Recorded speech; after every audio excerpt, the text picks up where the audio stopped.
Energy Act for Ukraine Foundation is a charity organization established in response to the energy poverty caused by the war with Russia.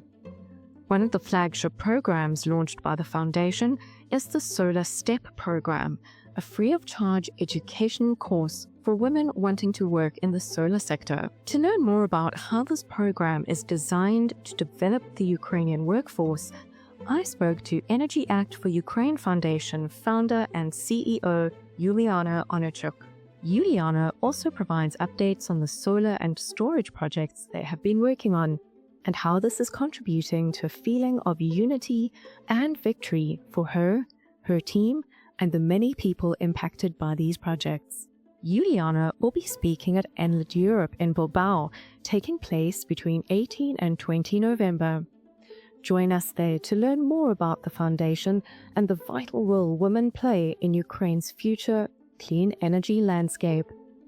I'm Pamela Largue, and this is the Energy Transitions Podcast. Yuliana, thank you so much for joining us today. We're talking about some really exciting projects that you are busy with, and I'd like to start with the Solar STEP initiative. Please give me and our listeners more information about this. What is it? Who is it for? And when does it launch? Thank you, Pamela, for the question, and thank you for having me here. Indeed, the Solar STEP program is basically a new program within our NGO Energy Act for Ukraine Foundation, because we were focusing for a long time on construction of solar power plants for schools and hospitals. But our main mission is to react on problems, on social problems in renewable energy sector in Ukraine, and specifically in solar. And also in parallel, we would like to grow. So we are searching for what else can we do alongside the constructions. And basically 1.5 years ago, my team and we realized that we would like to add more focus on education in Ukraine for many reasons. First of all, the war caused a huge crisis in human resources across all sectors, including energy, of course. And in Ukraine, just like in any other country, basically, the energy sector is more male-dominated rather than females. And that makes this sector even more weak in this sense, because so many men are at war and so many men are also left. So more workforce is needed. And I saw the opportunity here to develop the program that would motivate, that would support women, that would bring them knowledge and community to step into a solar sector as their next career step. And that's how the naming of Solar STEP appeared, because this is an educational program which, on one hand, educate women how to become project managers in solar power plant construction. But on the other hand, there is a big part of leadership, soft skill improvement, self-development, meeting community, meet women leaders in this sector, not only in Ukraine, but also worldwide. So Solar STEP is designed for now for women in Ukraine as a program, and it is going to be launched on the 1st of November. So basically, we are now on fire because we are just about to start the process. That does sound really exciting. Yuliana, did you have any partners involved in setting up this program, or who actually supported you in this, or backed you, or financed you? Yes, of course. We do have partners. We have the partner who financed, the partner donor, and we have also an educational partner. So the international organization Mercyco was one of the first to support our initiative. I think one year ago.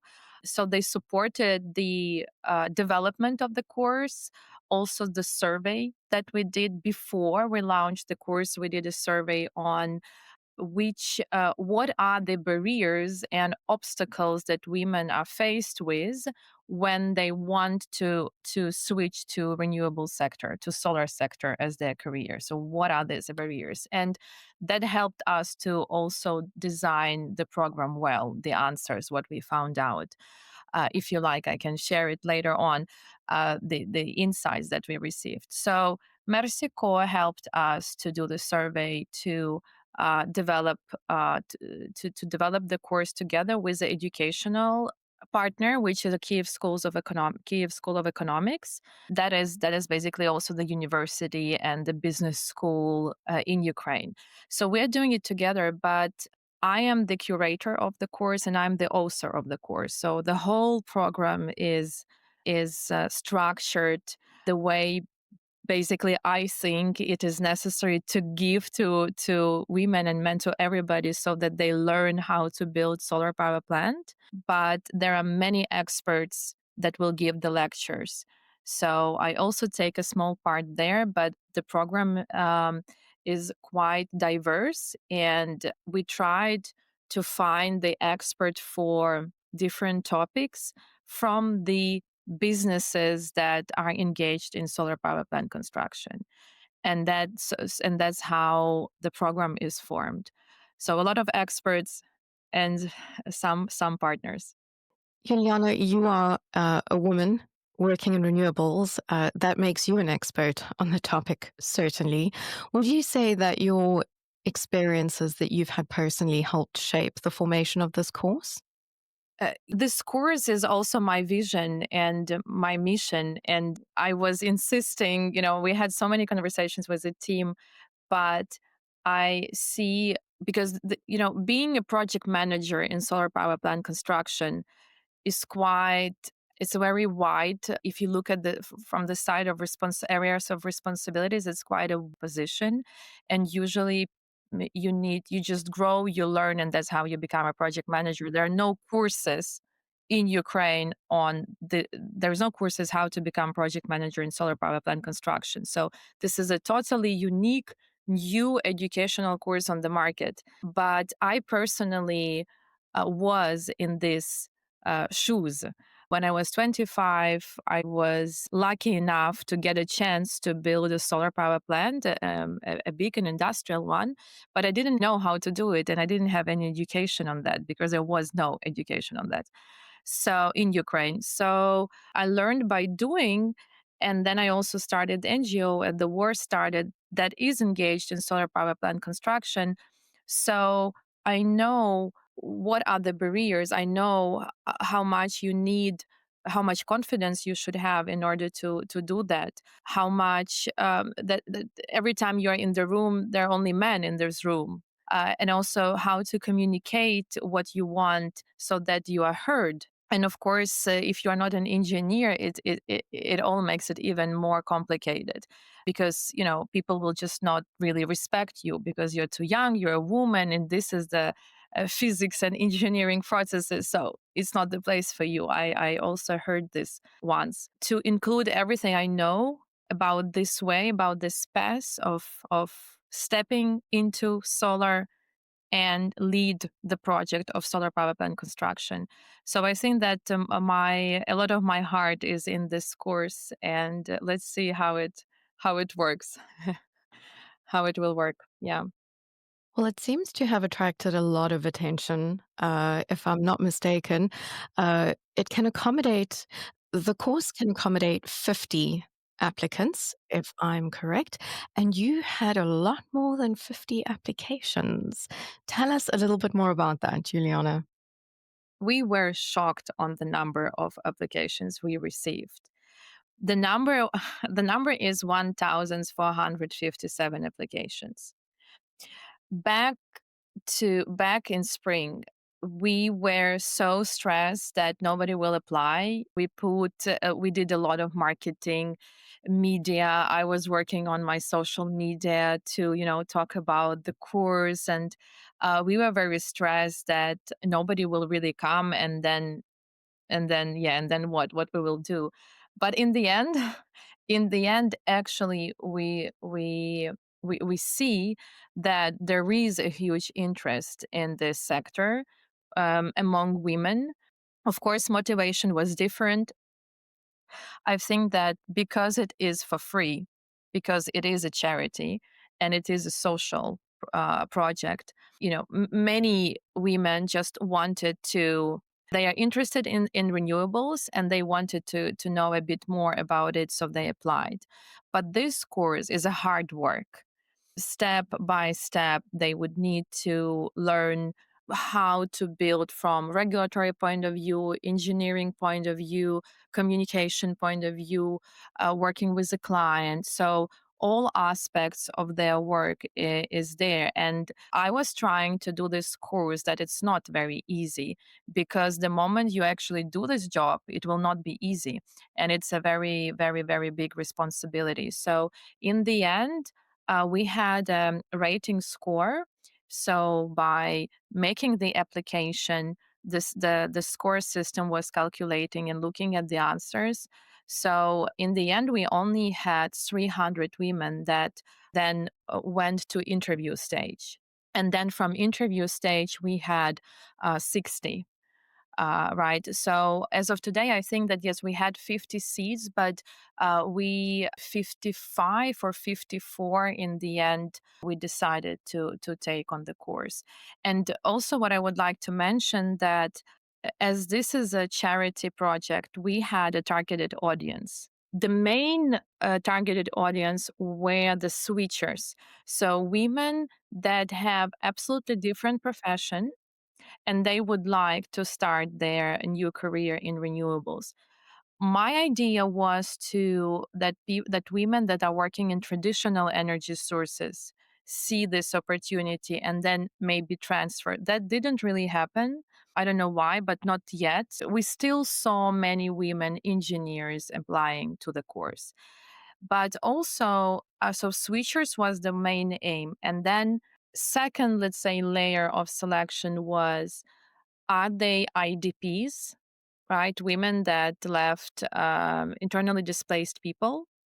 Are they from frontline areas, from the one that are occupied, that they were forced to change their lives in one day? That these women, basically, almost everyone who applied, we said, yes, of course, motivation matters. And this is also what we checked. But this course is for them if they are interested and they feel that they want to try themselves after everything they went through. We give this opportunity to these women. Also, wives of fallen heroes, or a family member of a fallen hero, or a mother of children who raises her kids alone. So these were, let's say, vulnerable women, sometimes I say.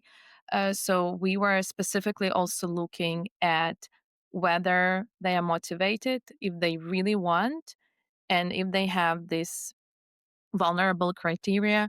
This course is for them. They got more scores, of course. Everything else was pretty about motivation. Whether the common narrative that I heard from most of the women that were selected for the interviews was that each of wants to be a part, an active citizen of Ukraine to reconstruct Ukraine.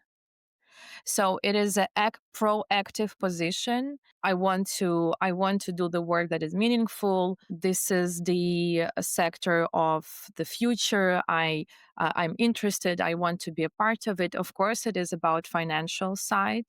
And it's normal because people are looking for possibilities how to live better, because it's very hard to live here now. So we were looking at the motivation criteria as the selection process.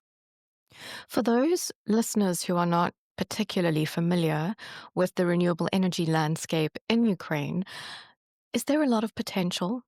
What is your perspective on this? Yes, absolutely.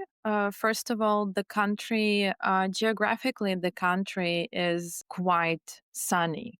So, especially the south part of Ukraine, even the central part of Ukraine is absolutely, it's a good weather. We have many sunny days. Of course, it's not like in the south of Spain, but we still have a lot of wind in Carpathians because we have mountains also in the south. We have a lot of rivers. So hydro generation is already here, and it has already place in the renewable mix of generation, and it is a big territory. So there is a lot of there are a lot of land where you can construct, and it's easy because it's also flat. So from the perspective of the from the weather, let's say, and the land itself, and the wind and the water, we have a great potential to develop renewable energy sources. Solar generation is was booming in Ukraine before. It now is booming just in a bit different manner, and it will develop as soon as we have some security guarantees for the investments, for the investors. This is what we are lacking. You cannot protect your assets and your investments right now from the war risks. So that's why investors are not really here. So I do believe, and that's why I'm doing it, and that's why I'm preparing human resources to work in this field, because somebody was telling me, Yurana, we don't need project managers. Uh, you know, Actually, the market needs just a hand. We need installers. We need people who can work, with their hands, engineering, making repair works very quickly. Yes, of course, we need them, and everybody knows it. And somebody is already doing these courses. But my strategy is that the we don't know when the war will be over, but when investments are unlocked, we should be sure that we have people who can absorb all of that and really do the projects well. And we need time to prepare people for that. And we need brains for that. And these brains are project managers. This is an intellectual work. How do you bring everybody together? You are the one who knows the path, how to do it, and then you push all the processes so that it happens, right? And I also wanted to give women, let's say, I wanted to give them wide range of knowledge so that they can use them not only in solar. Maybe somebody will go to a wind sector or hydro sector, let's say. So yes, so this is the profession of the future, and we should be equipped with a well educated specialist when it's time. Would you say that that is one of your core ambitions for Energy Act for Ukraine, is to actually prepare the country and its workforce and the environment for this clean energy future, which, although it's been slightly delayed by war, is certainly coming? Maybe, maybe, truly saying, I'm thinking about that. I think that I'm still forming. I do small steps, so I'm not stopping anything, and we are developing, and we do things while thinking. But I definitely see our big work in education of kids, education of women, veterans, and also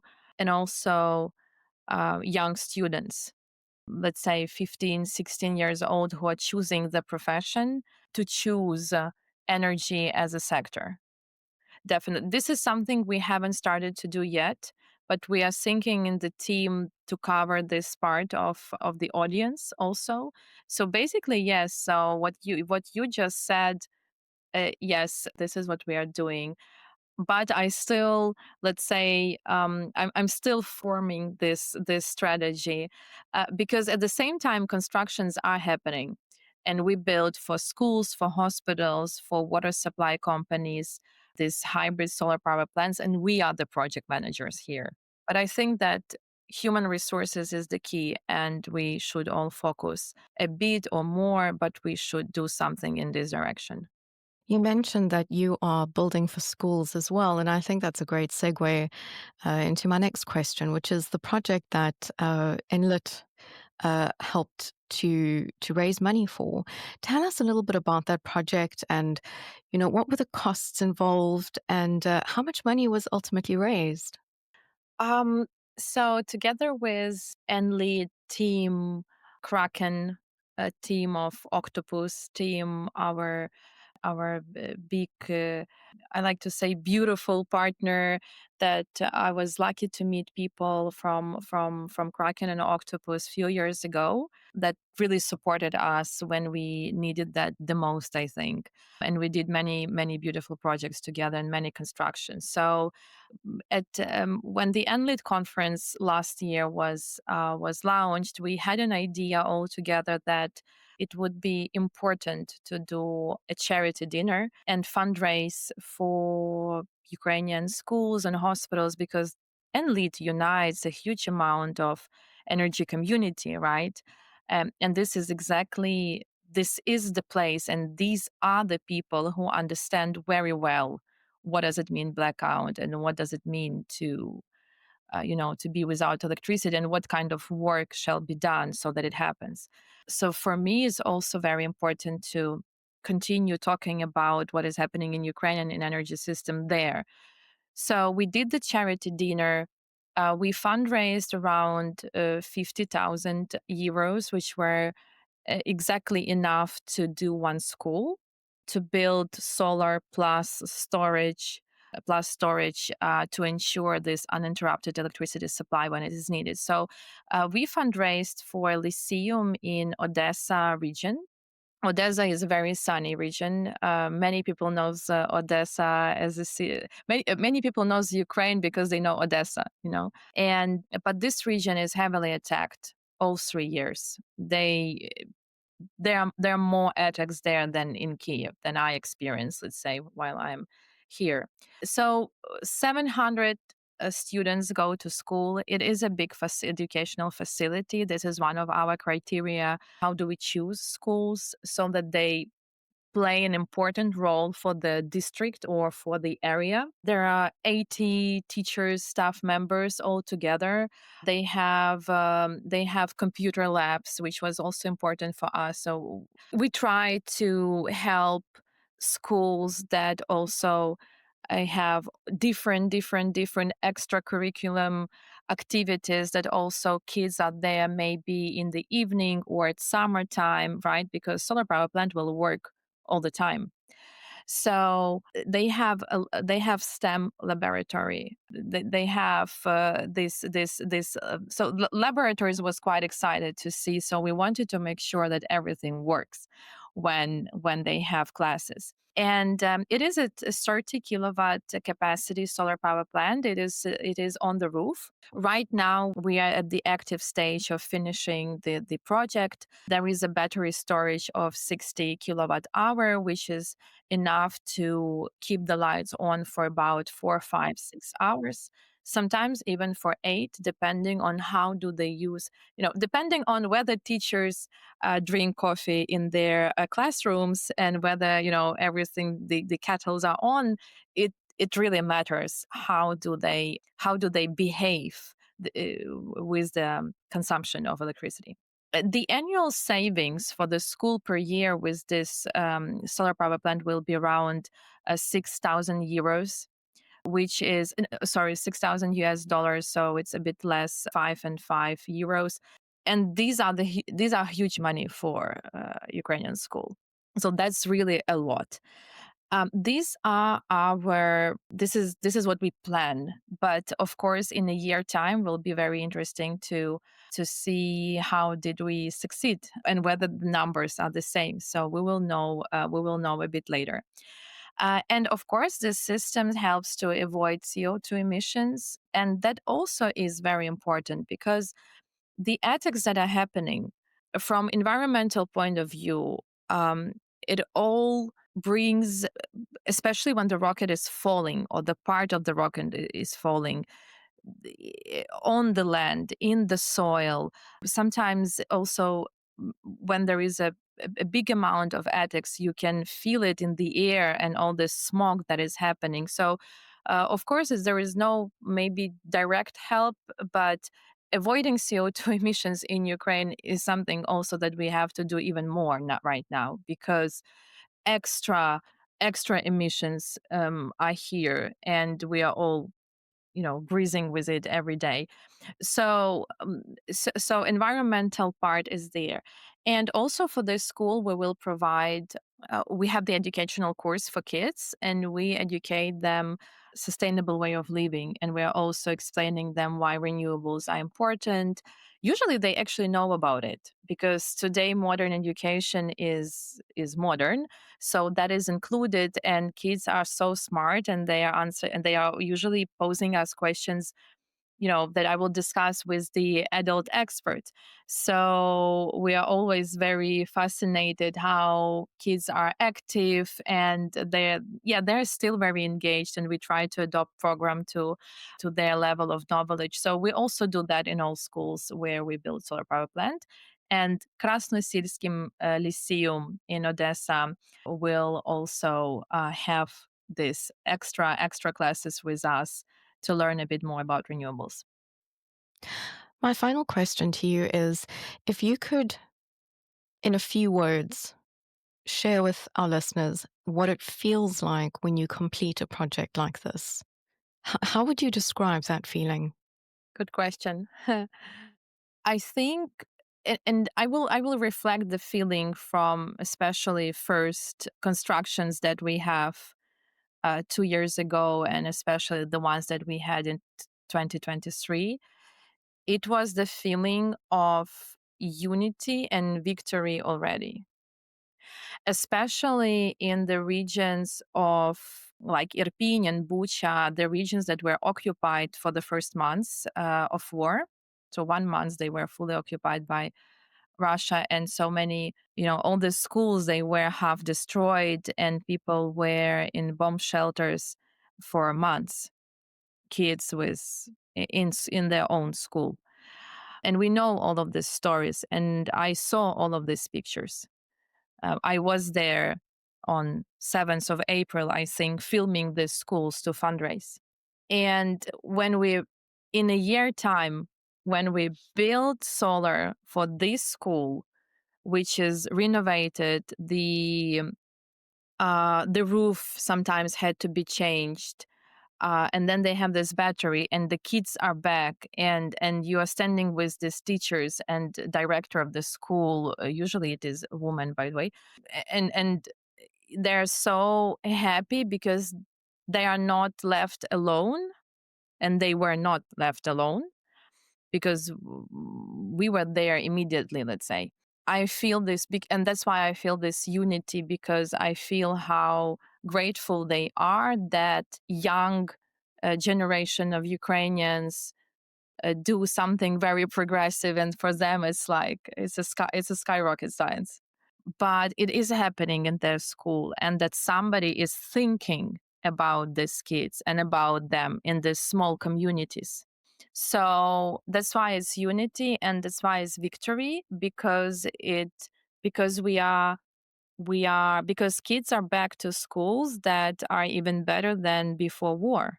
So actually war caused such a huge change for better.